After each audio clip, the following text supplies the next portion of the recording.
ठीक है।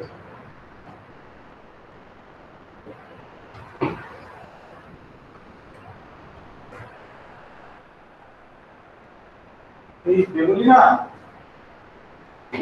বেগুনি না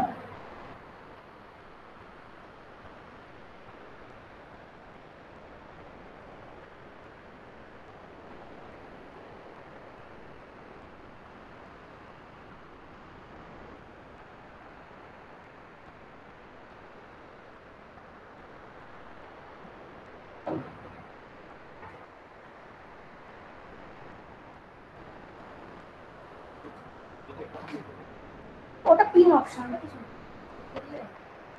পিন করা আছে তো আপনার Okay, so let us start today's lecture. And in the last class,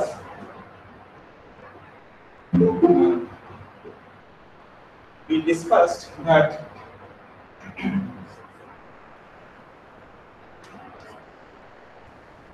if we take the time ordered product of operators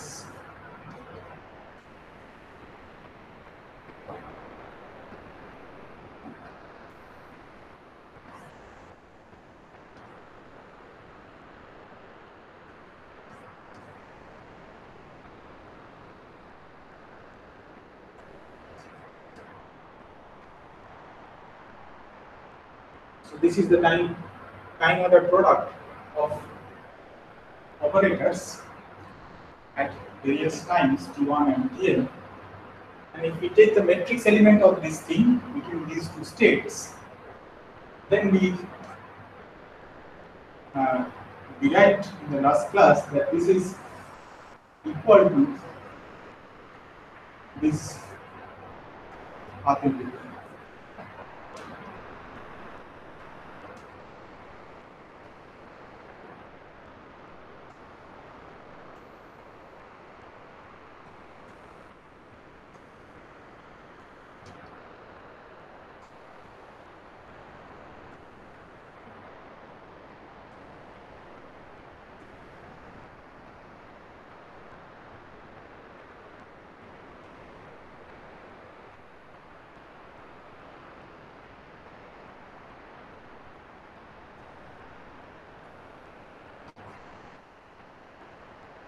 So this is the relation that we derived in the previous lecture. So this matrix element is equal to this object, where all these things, I repeat once more, that these things are basically numbers now. And this is your action. The time levels are from 0 to t. Today what we shall do is we shall see, so far we have been considering the matrix elements of operators between this position, between the basis states. But now we shall consider we shall try to take the matrix elements of operators between definite quantum states. So before doing that, what we shall do is, let us look at this object. This is in the Heisenberg representation. I just put a suffix h to remind ourselves that this is in the Heisenberg representation, because these are states which are independent of time.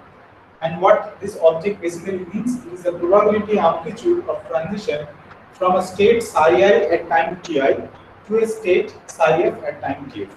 So let us look at this object, which is in the Heisenberg representation.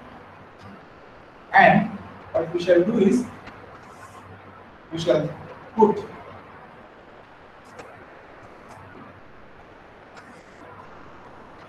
complete set of position eigenstates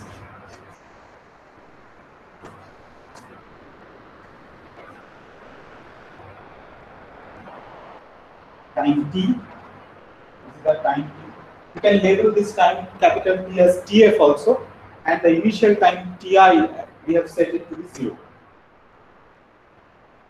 So like this, and then we have UR is 0, UR is 0, and then we have side one.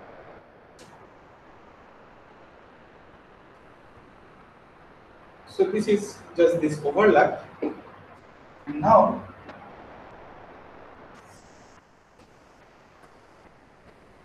we know that this overlap is basically nothing but the final wave function. So as suggested by Shorov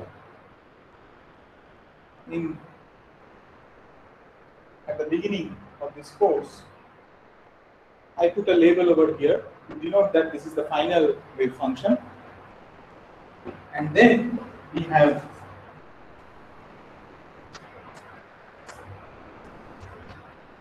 this object, and this is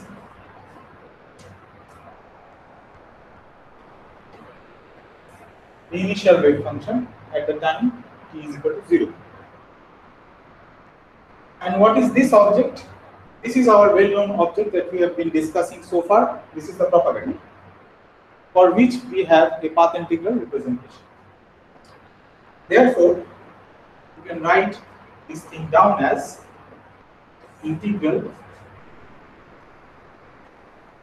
dqf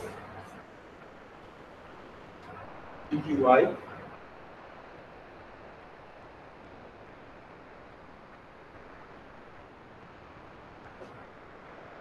then you have psi star if UFT. We also have this thing,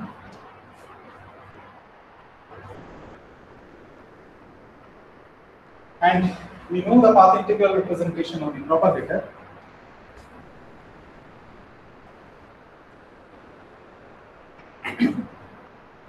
Basically,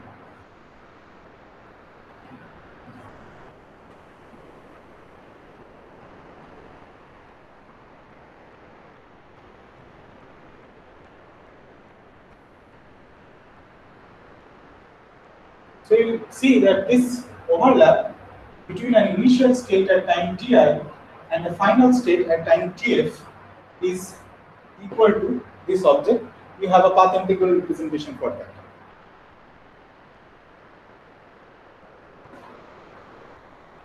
Now, what we want to do from here is we want to compute the following object. So please remember this expression. This expression would be very, very useful for us for our later discussion in today's lecture. So let us now consider another. Let us now consider the matrix element of this time ordered product of operators in these two states. Okay.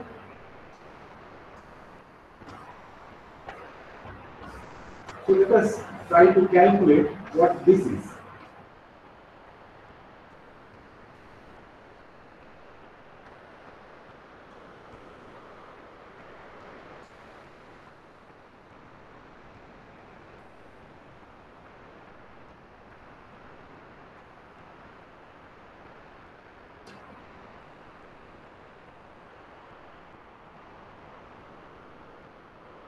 And once again, we proceed in a similar way as we did this one, the previous one. So once again, we put complete set of position states, and if you do that, what we shall finally get is we will get obviously these two things as before. So we will land up with this.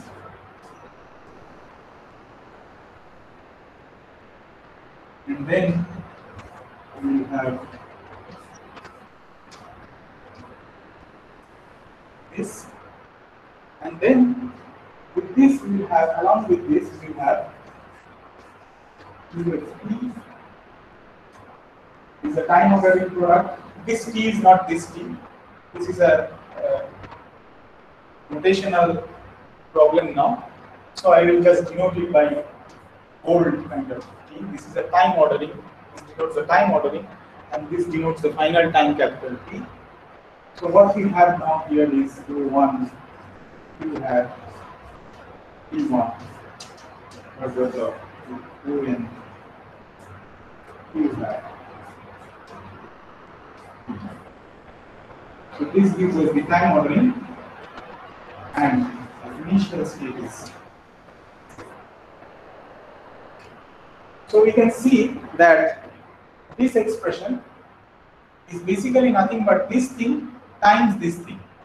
But this is the object that we have already calculated earlier. It is nothing but the path integral. It is nothing but a path integral with insertions of these. So all these things become insertions inside the path integral, and they are basically numbers. So the final result will be something like this.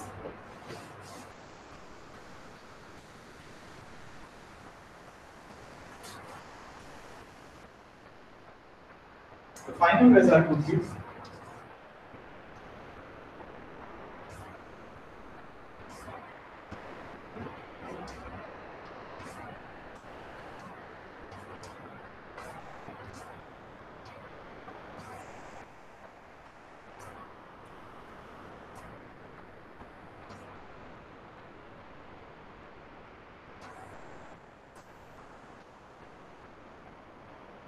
so this is equal to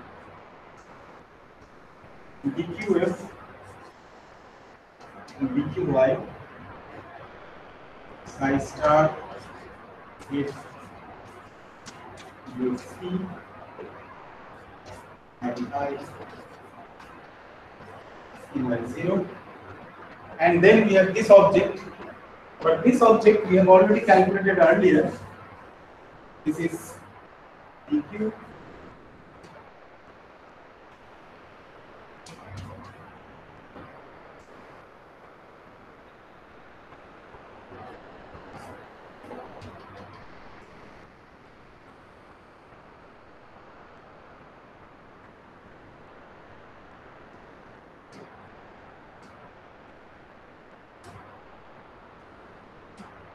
This is basically that.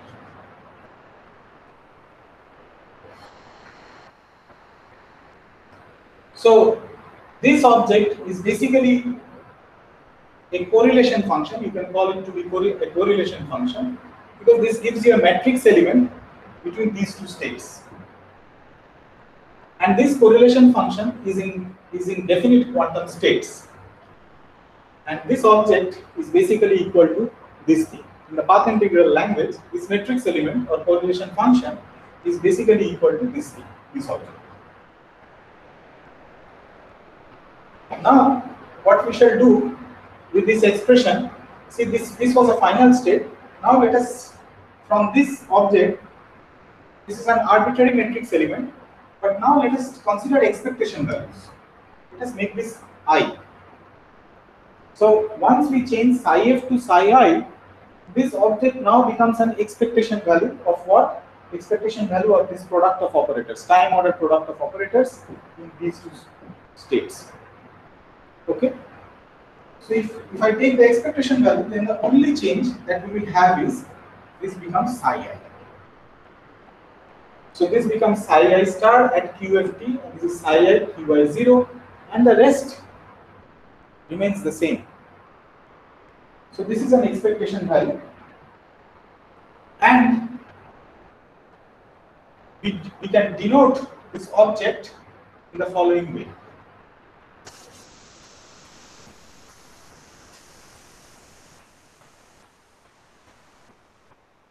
This object that we have here, we can denote it in this way.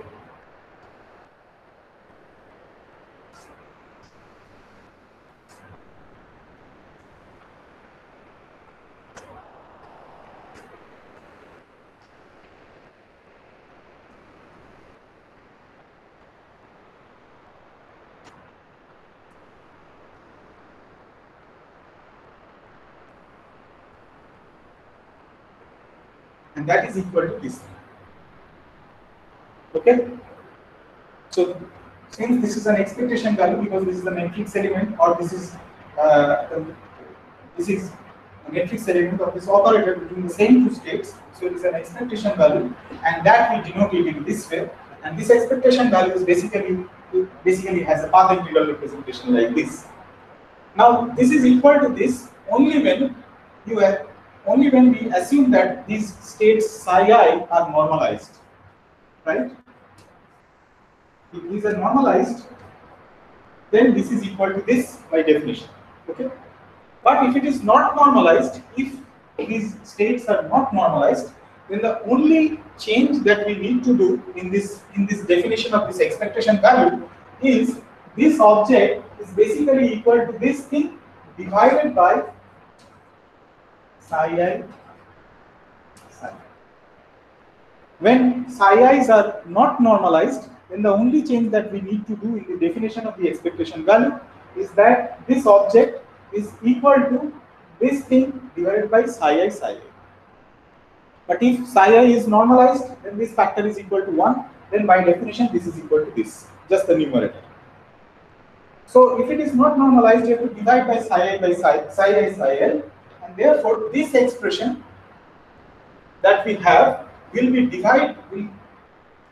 to be divided by the expression for psi I psi L that we wrote down a couple of minutes back. So let me just write it down over here.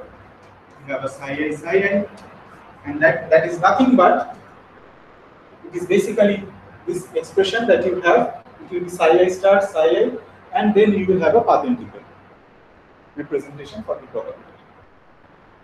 So these are, you can now say that these are really correlation functions, because we are calculating expectation values, and expectation values, another language is correlation function. So these are correlation functions in definite quantum states, and this is the result for those correlation functions.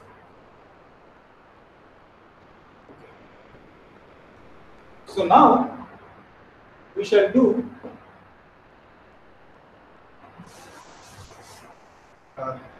proceed to investigate whether there is some quantity that we can write down which will generate these correlation functions.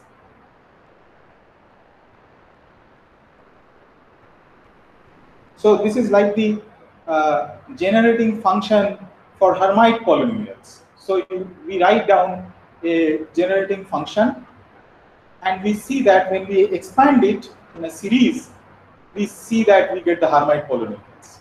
Similarly, you have generating function for Legendre polynomials. So you encounter generating functions in many places, in mathematical physics, and also in various other places. So here also we want to find out whether there is some object which can generate these kind of correlation functions. If there is an object like that, we shall call that object the generating functional for these correlation functions. So our next step is to find a generating functional which will generate such correlation functions. So for that, what we shall do is, let me just remove this portion now. For that, what we shall do is, we shall first define a modified action. So what we shall do is,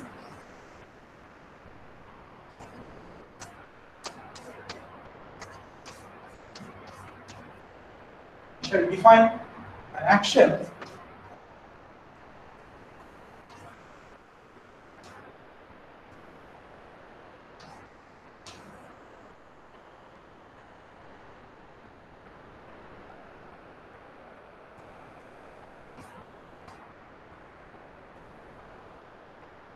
we should notice here that whatever things that we are writing over here now, all these are numbers.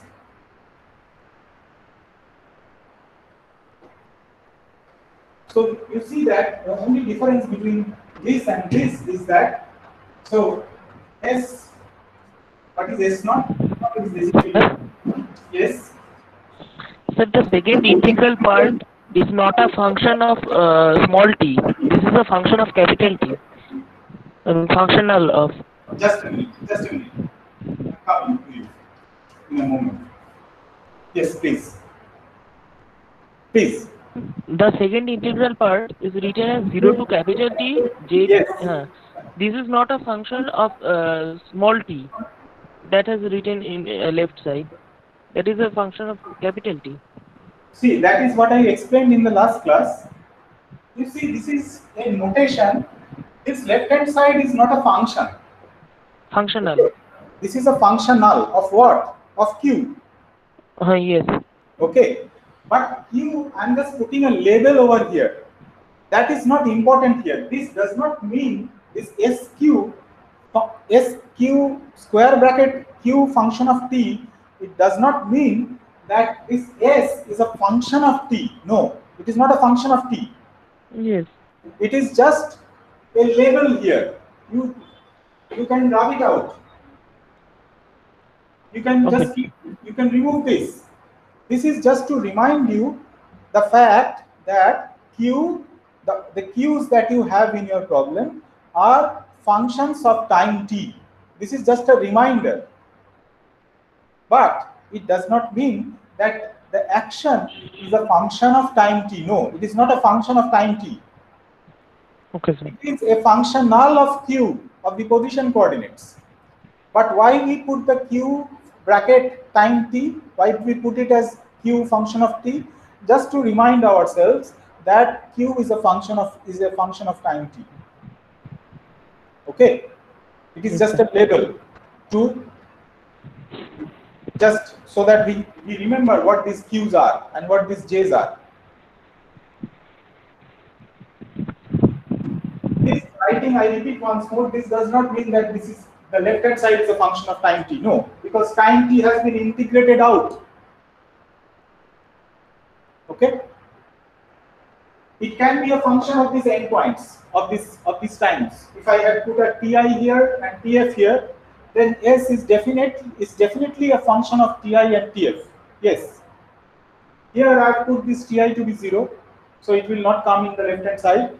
But here, once you calculate this whole object, you will definitely see that the left hand side is a function of capital time t. It is a function of capital T. And that we have already done for the free particle. If you notice the action for the free particle, the classical action for the free particle, you will see that the left hand side, the classical action is a function of the end times, of the initial time and the final time. It is not a function of this double integration variable time t, small t. It is rather a functional of Q. Okay. So let us come back to this discussion once more. What we see here is that we define a new action functional, which is Qt and Jt. You can see from this expression that the left hand side will now be a functional of Q as well as J. Okay, because we put in a form of J, we get a number for each function form of this J. We will get a number. So S is a functional of J as well now. What is this J? This J is an external source.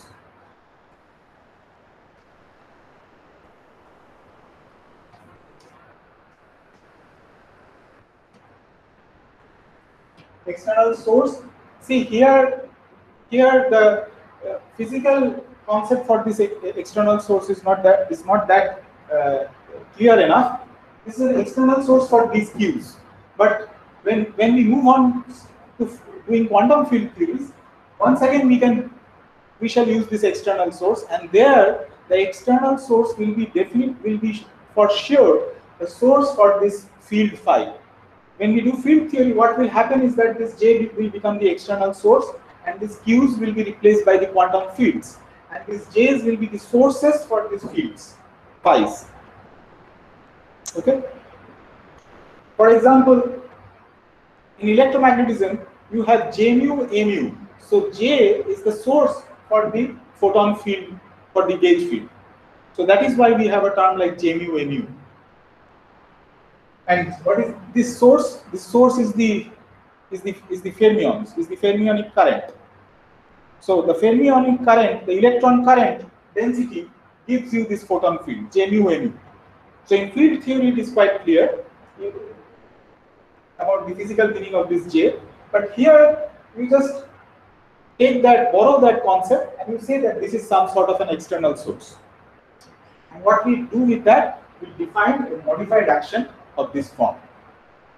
And it is simple to see that this S0 is basically nothing but S cube with the source set to 0. So S0 is S cube 0. S0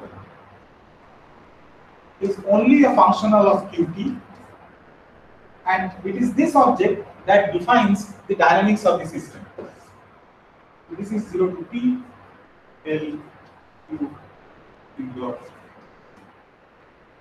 So this object defines the dynamics of the system. This object does not define the dynamics of the system. Okay. So we have defined an object of this form, a modified action. Now, so let me call this step 1. We should remember that our final aim is to find a generating functional for the correlation functions. Step 2. The second step is we define, we remember that we calculated these objects.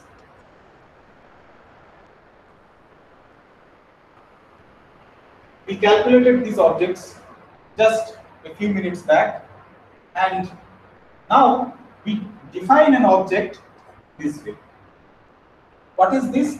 This is the overlap of psi I with psi I in the presence of a source, in the presence of the external source. And this by definition is given by dqf dqy psi I star qft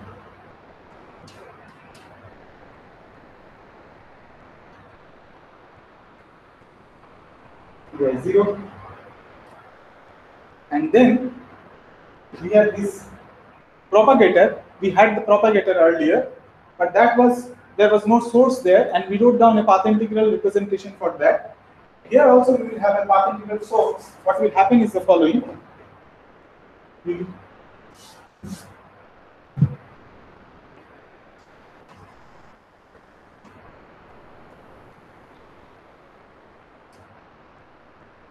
So we have this propagator now in the presence of a source,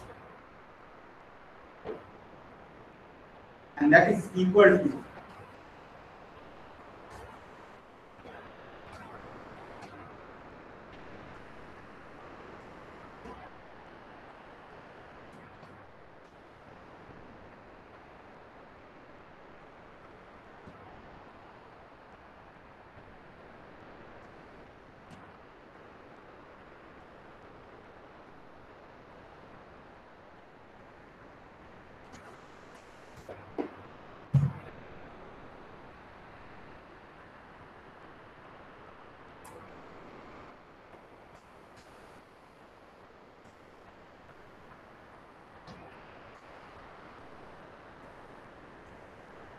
So this has a path integral representation.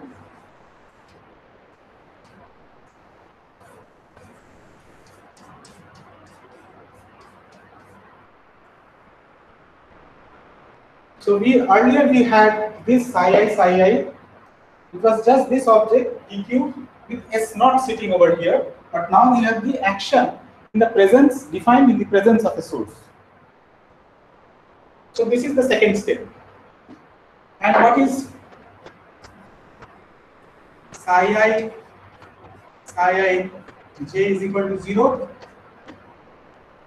It is as before, as I mentioned earlier, it is nothing but the psi I that we had earlier, and that will be basically equal to this full thing then the path integral, then e to the power of I by h bar s naught.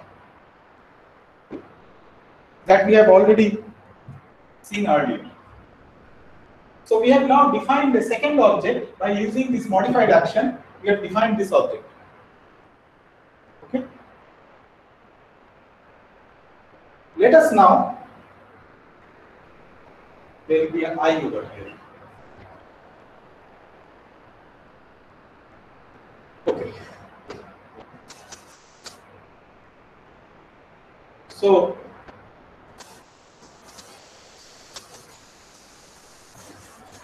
we now have these expressions in hand, these definitions, and with this background, we go to step 3. And what we shall do now is, in the previous class, we have learned how to take functional derivatives of a functional. So what we shall do is, we shall compute this functional derivative. And then at the end of the calculation, we shall set the external source to 0. So let us compute this object. So you can at once see that the functional derivative with respect to the source, in this expression there is no source, so it will not act on this part. It will only act on this part, because here the action is a functional of source j, and therefore the functional derivative will act there. And what we will have is, this will be equal to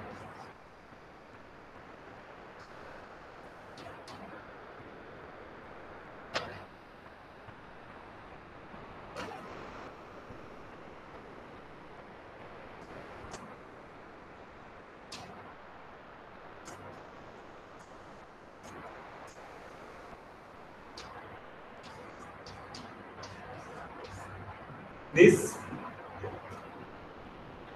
and then we have the path integral.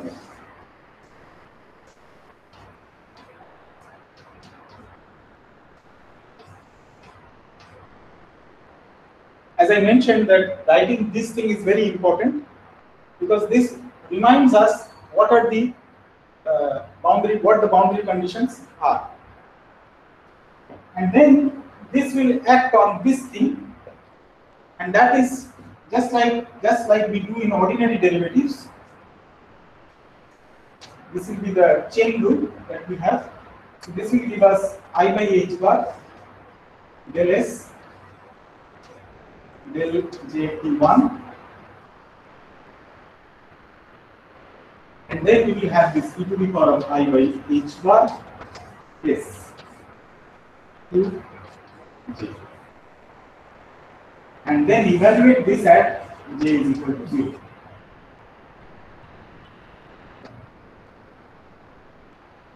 So delta S, delta J, you can easily see what this object is. Delta S, delta J is, we have learned how to take functional derivatives in the previous lecture. So if you insert the expression for the action, the modified action that we have defined in the just now, that we have defined in step 1, take a functional derivative with respect to j, and what you will get is, you will get qt1. S0, there is no j. S0 is not a functional of j, so that will not give you any contribution. Only contribution will come from the 0 to t jt qt term. So if you differentiate that, functionally differentiate that expression with respect to jt1, you will get a q of t1. This is the expression. Therefore, and now you can set j is equal to 0, because you have taken the functional derivative. Set j to 0. If you set j to 0, then this will become 0. And what is sq of 0? That is S0.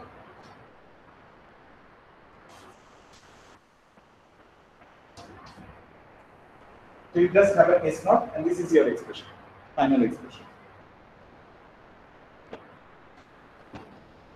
So what we have is, we have I by h bar. You can pull this factor outside. And then you have this expression. But what is that? What is this object? This object is psi I u hat T1 psi I. Okay. So we have shown that if you functionally differentiate this object with respect to the external source at time t1, then the object that you get is nothing but an expectation value. So differentiating this object functionally once gives you the expectation value of a single operator. So it gives you the 1 point, so to say, 1 point correlation function. Why 1 point? Because the operator is defined only at one time t. So that is why this object is called a 1 point correlation function.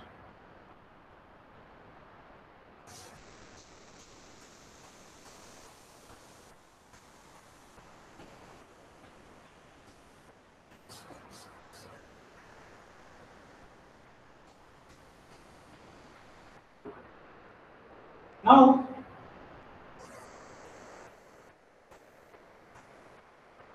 let us do one more differentiation and see what happens. So let us now compute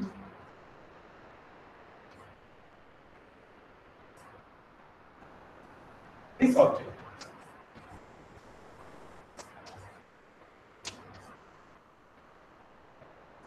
This object in the presence of an external source J. So what shall we get?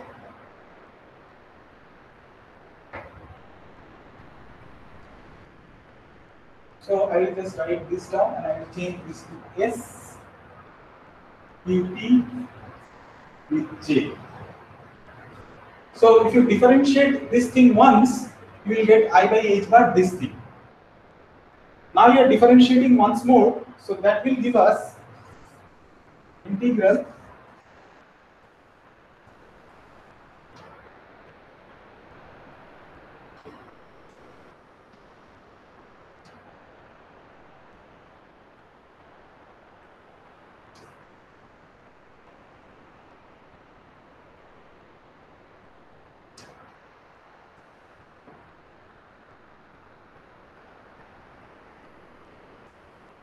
So we have a I by h bar outside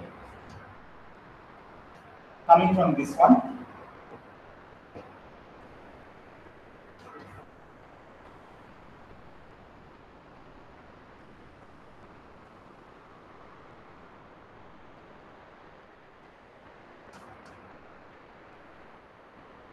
Qt1. If you differentiate, now once again you will have a I by h bar because you are differentiating this, because only this is a functional of the external source J. And therefore you will have another factor of I by h bar, so this becomes whole square.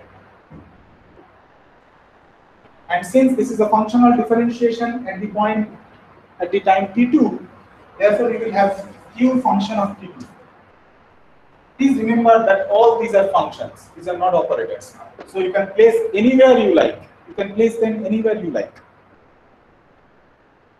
And then we have again e to the power of this factor will remain, and you have to evaluate it at j is equal to 0. So ultimately we will get e to the power of I by h bar s naught.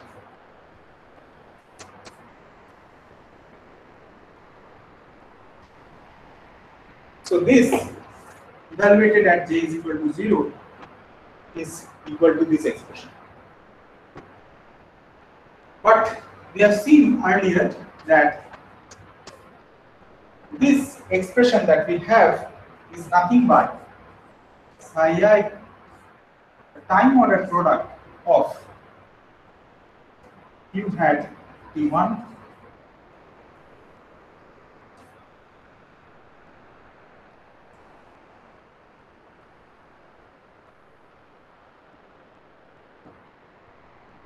here. There is no source j, so there is no suffix j over here. This is all at j is equal to 0.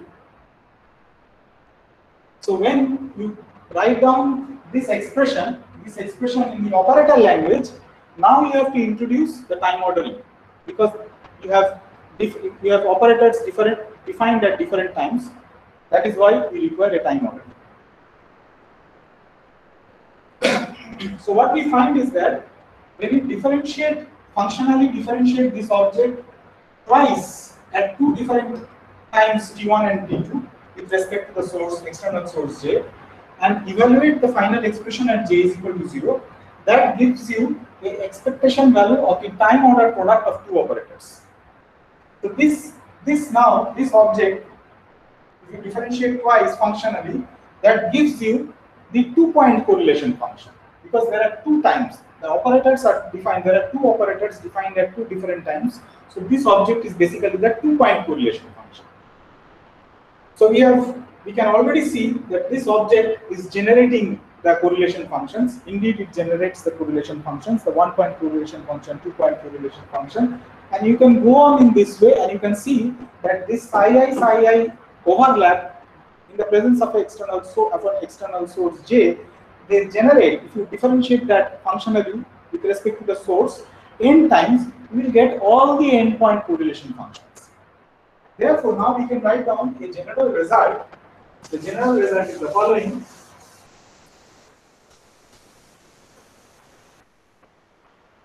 We know that we have defined it in this way. If psi i's are not normalized, then we have seen that the time ordered product of u hat t1 and its expectation value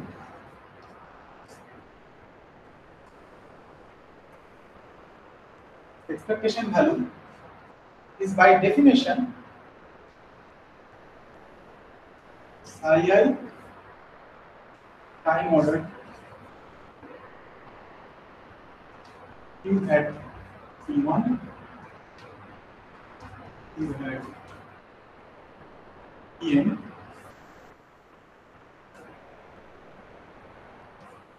psi I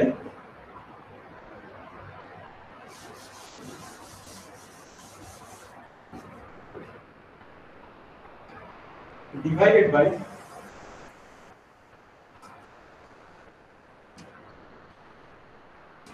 psi I. This is by definition. And what this object is, this object will be nothing but, for 2-point function, you have minus, if you take this factor to that side, it will become minus I into h bar whole square. So for n-point function, it will be minus I by h bar whole to the power of n.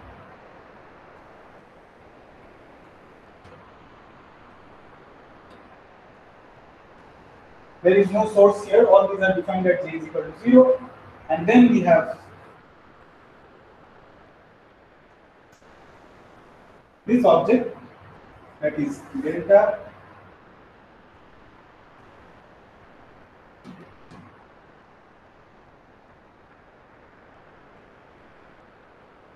of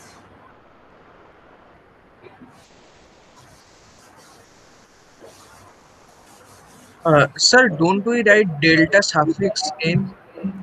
Just a minute. Let me just finish this up and then I will try to answer your question.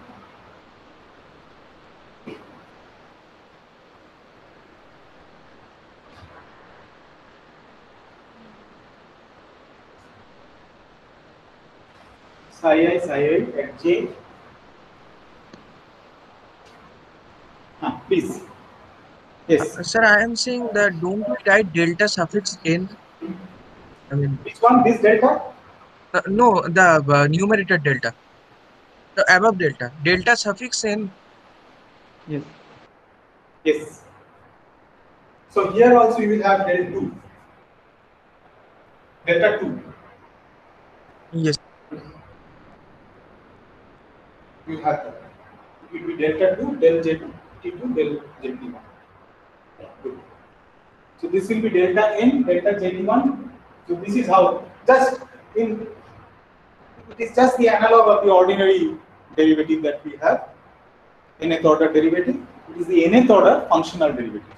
So we see that this expectation value, this correlation function, can be obtained from an object like this. So if you write down an object like this, then from that object, if you functionally start differentiating functionally with respect to the external source and take j is equal to 0 at the end of the calculation, what we shall get are nothing but the correlation functions, the expectation values of the time ordered product of operators. So this object that we have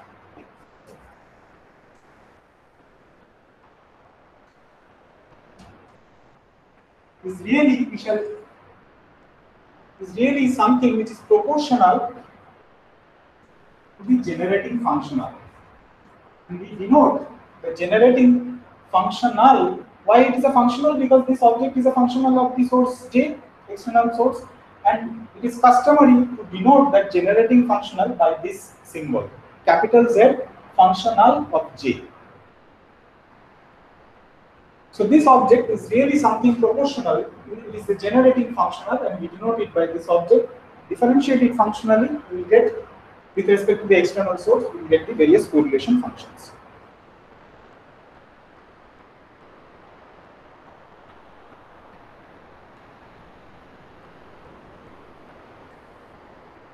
Now, this discussion that we have made so far, that we have carried out so far, immediately leads us to the concept of what is called a vacuum functional. This is a very important, this is an object of great interest in quantum theories. This is called the vacuum functional. What it is basically the vacuum to vacuum transition amplitude in the presence of an external source. So initially you have a vacuum in the remote past, and how that vacuum evolves to some final vacuum in the remote future. You want to calculate the transition amplitude, the probability amplitude between the vacuum in the remote past to the vacuum in the remote future. You want to calculate this probability amplitude, and you will see that this discussion that we have made so far naturally leads to that object, and that object is of great interest in quantum theories for the simple reason because that vacuum to vacuum transition amplitude that generates all the vacuum Green's functions of the theory. And what are these Green's functions? The Green's functions are nothing but the propagator from the propagators that we have discussed so far. It is the propagator from one point to another point.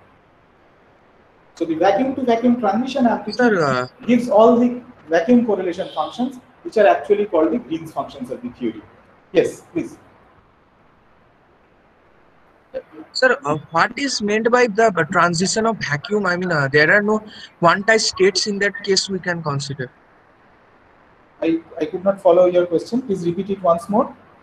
I am trying to say that what is meant by transition of the vacuum? I mean, vacuum is nothing that is quantized in this. No, it is not a question of vacuum being quantized. What is the vacuum? You have already seen what is the vacuum state, right? In the harmonic oscillator, it is one of the quantum states of a quantum system, right? For example, in the quantum harmonic oscillator, what is the vacuum state? It is one of the quantized states of that quantum harmonic oscillator. Okay, I get it. It has zero energy. For the one-dimensional single particle quantum harmonic oscillator, the vacuum is not quantized, but it is one of the quantum states of that quantum harmonic oscillator. Then you have first excited state.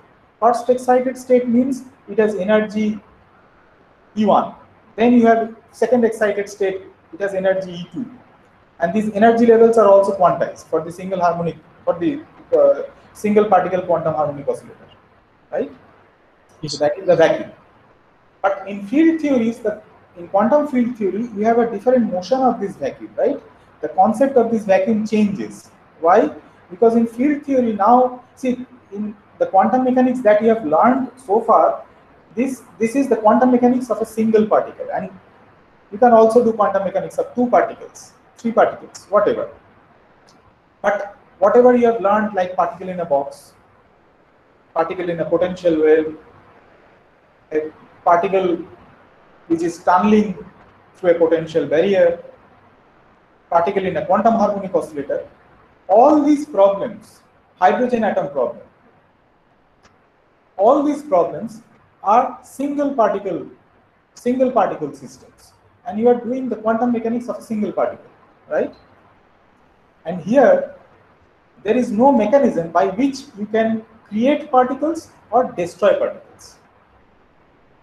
Whatever formalism or whatever theory, quantum theory or quantum mechanical theory that you have learned so far is that of a single particle which does not have a mechanism to create or destroy particles. But, Yes. but in field theories, the situation is different.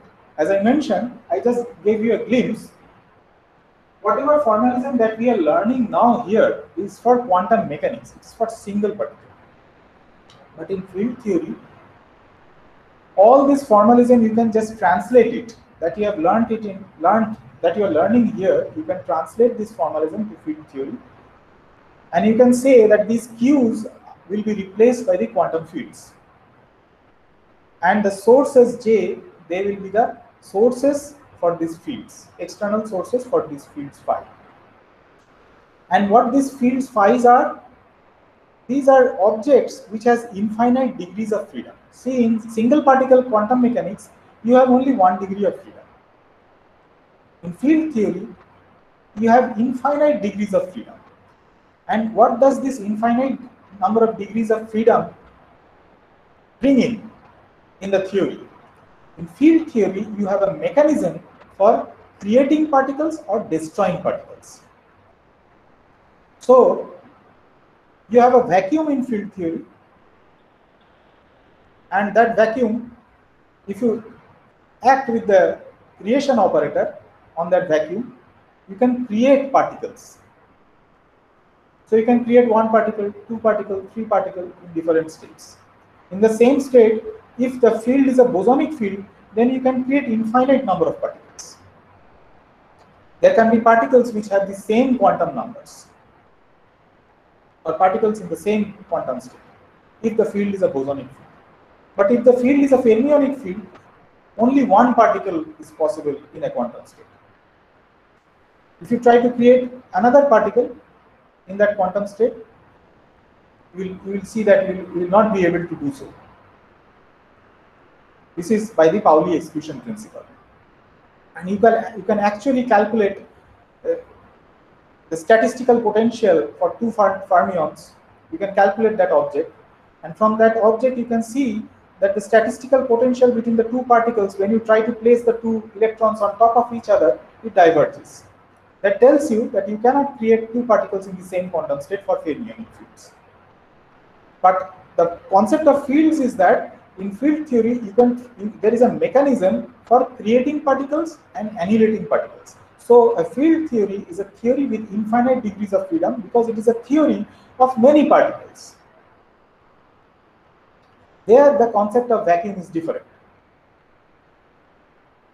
And this vacuum to vacuum transition amplitude means that you have some vacuum state in the remote past and you have some vacuum state in the remote future. This is like a scattering kind of an experiment. Okay. So you have some vacuum in the remote past, some vacuum in the remote future. And you want to see how this vacuum evolves, the vacuum in the remote past evolves to the vacuum in the remote future in the presence of an external source. That is a very interesting object to study in quantum field theory, but we are not doing quantum field theory here. We are doing quantum mechanics. But here also you can actually get these concepts clear. You can define the vacuum functional.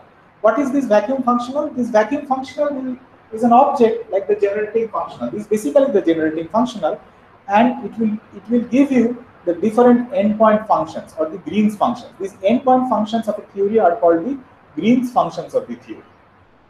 You can calculate various correlation functions from that object. So with this discussion that we have already made in this lecture, this discussion gives us a natural platform to define something known as the vacuum functional. And we will also see that there is a meaning of this vacuum functional. Once we do the calculation on the board, you will see that there is a meaning of this vacuum function. And that meaning will become clear when we get the final result. You can attach a physical meaning to that vacuum function.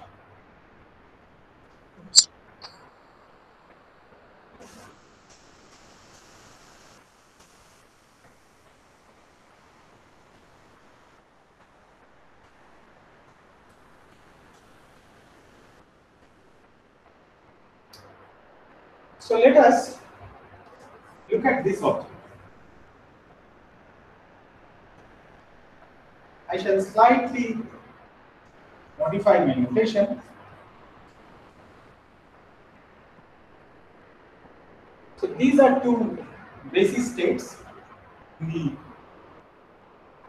Heisenberg representation, and this is the transition amplitude from Qt to Q prime T prime in the presence of an external source Gt. And let me define this object in the following way.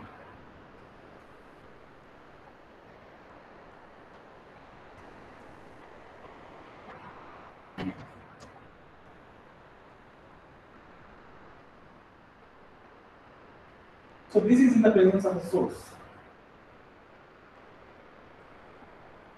Capital T prime. So just keep in mind that T prime is greater than T.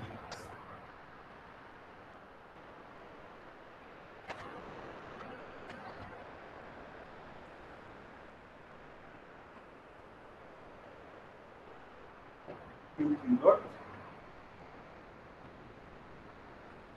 plus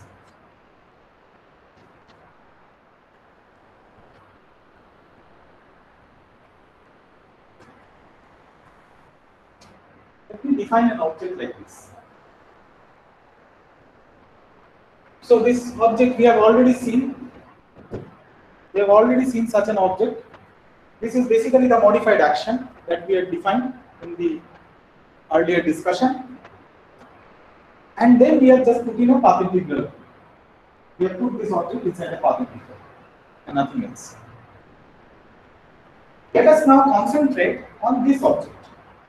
So we have just now seen that this is the object which can generate the correlation functions. But we shall see what we can do with this object in a moment.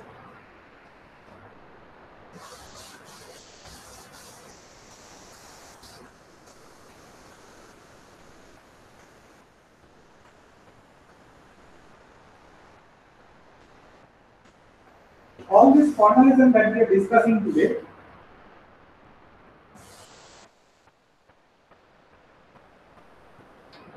translates directly when we do quantum field theory. Translates directly.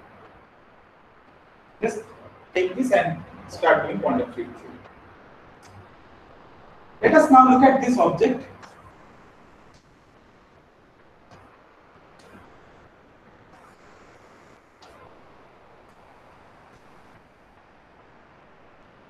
This is equal to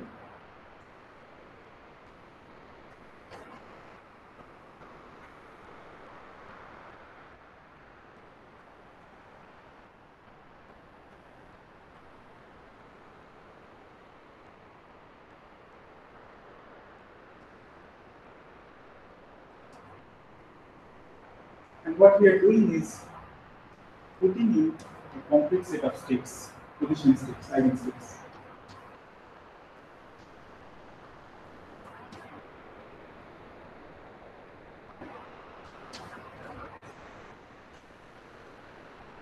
Okay, so we are putting this, and here also remember that T prime is greater than small t prime is greater than small t, and small t is greater than capital T. So it is in the correct causal order.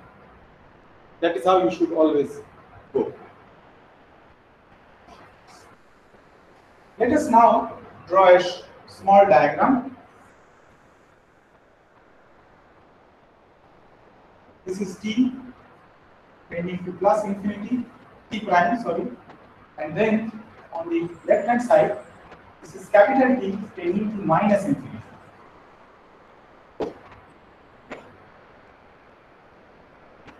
So this is minus infinity, this is plus infinity. You have a time over here which is t prime, you have a time over here which is capital T. Then you have a time over here which is small t prime, and you have a time over here small t. This always you can see that this is the forward direction of time. And we say that the external source is only switched on in this interval of time. From t to t prime, we only have the external source. So therefore, this propagator that is defined from qt, from time t to t prime, we have to put in a suffix j. This propagator is in the presence of a source. Okay? And in this portion, j is 0.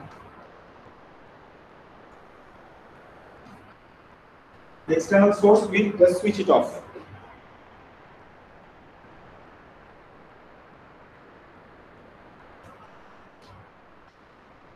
Okay?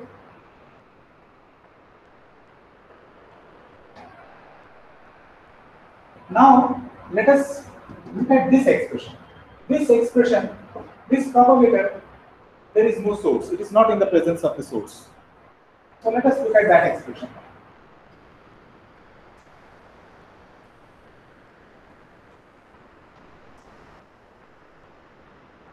So this is equal to, I can write it down. I will to compute this. We have done it many times, but we shall once again do the computation, but in a slightly different way. Not different way, but you will see in a moment what we do here. So what we shall do is, we shall go to the Schrodinger representation now. This will become h hat t prime. So this will be plus, and this will be minus, sorry. This will be minus. And then we have e to the power of I by h by Hamiltonian t.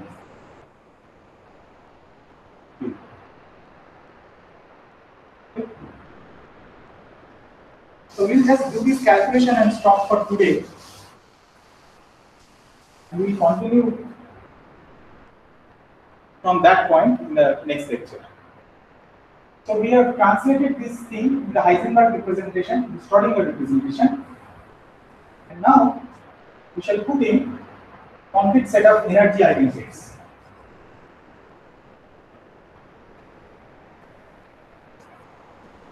So what we shall do is this.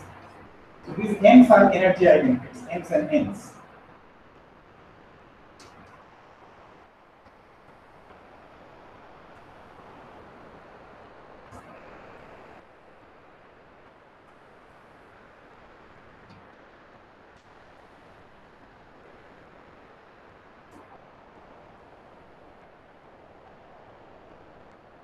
Equal to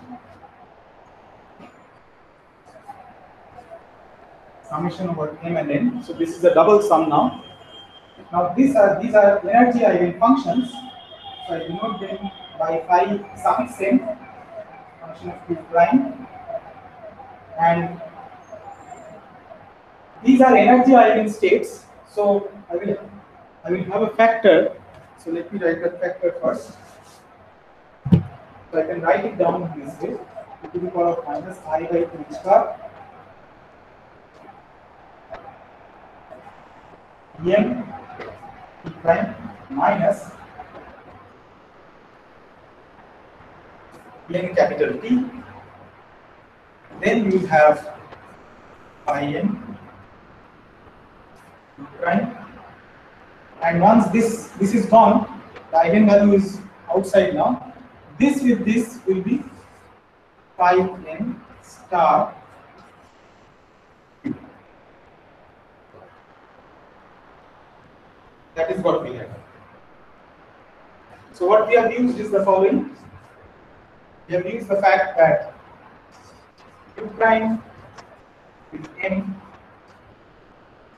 is phi n q prime, and n with q is phi n star q and h hat n is this. So we have this expression for this part. So we have computed this. In a similar way, you can compute this expression also, and you can write down the expression just by looking at this expression. So that will be, okay, by the way, I think I have missed one term. There is, sorry.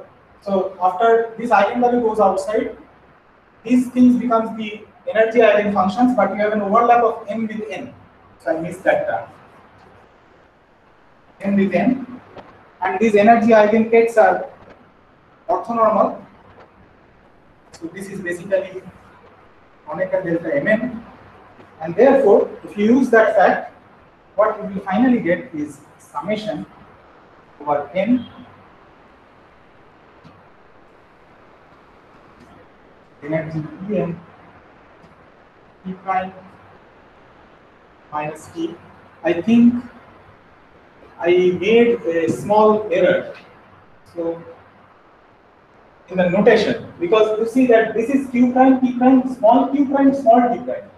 So this should be replaced by small q prime, comma t prime. Because we are calculating this object. This is small q prime, t prime. So only change will be here. So this will be t prime. So just make these changes. You can later see it in the video itself. So this will be q prime. Change here. This is t prime. This is small q prime. This is t prime. This is small q prime.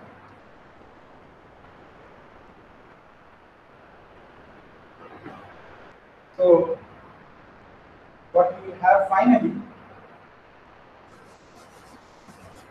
is t prime minus t prime, because this is common now. The sum, one sum goes away due to this Kronecker delta, and therefore we have t prime, capital T prime minus small t prime multiplied by phi n q prime, capital Q prime, and phi star in small q prime. Now it is correct. I just made, this was a, you have to make that change there.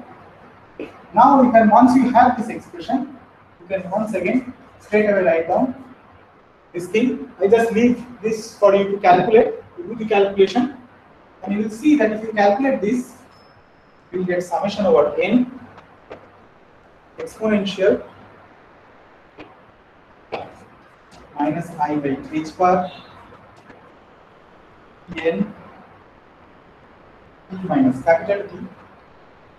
Then you will have phi n capital Q prime. So this will be small q. Then you will have phi star n capital T.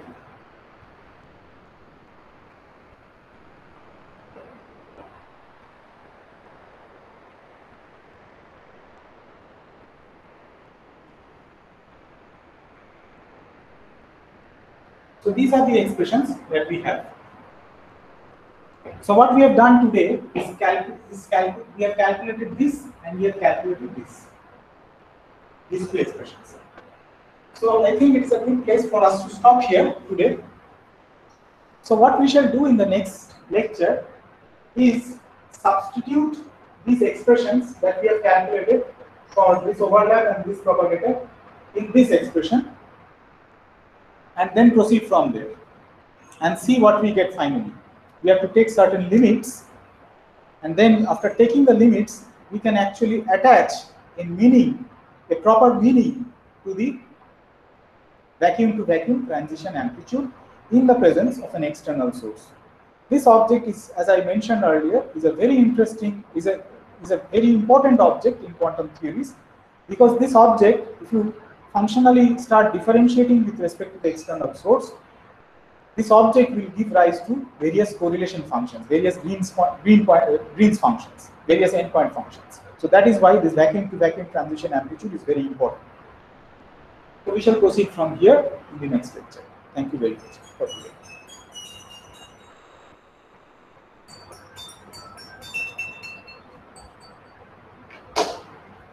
So do you have any questions for today?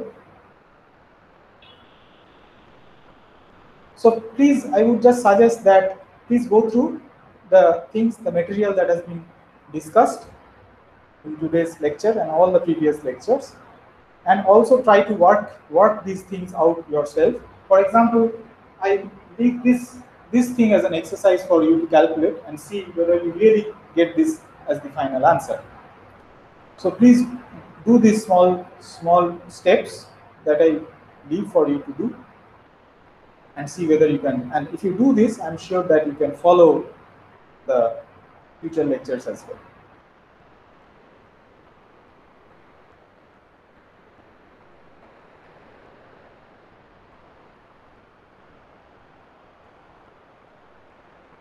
So are there any questions for today? Sir, why are we Z to be 0 between capital T and small t and T dash and capital T dash? Sorry, please be a little bit louder.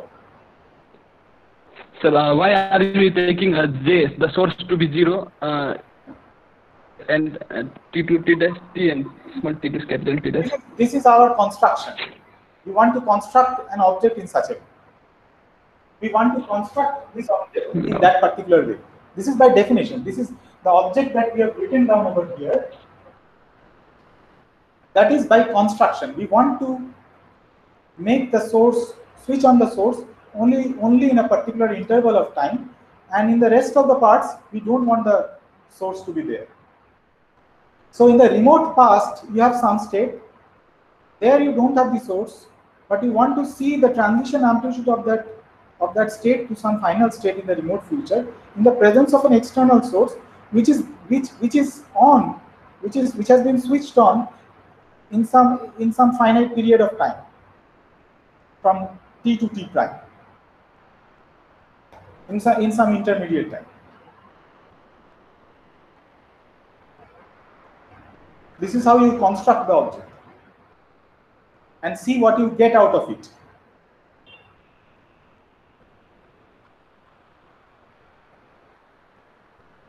Okay, so I think let us stop here for today. Close the discussion here. I will also send the video link to Shoham. Once the video file is created, I shall send it to Shoham.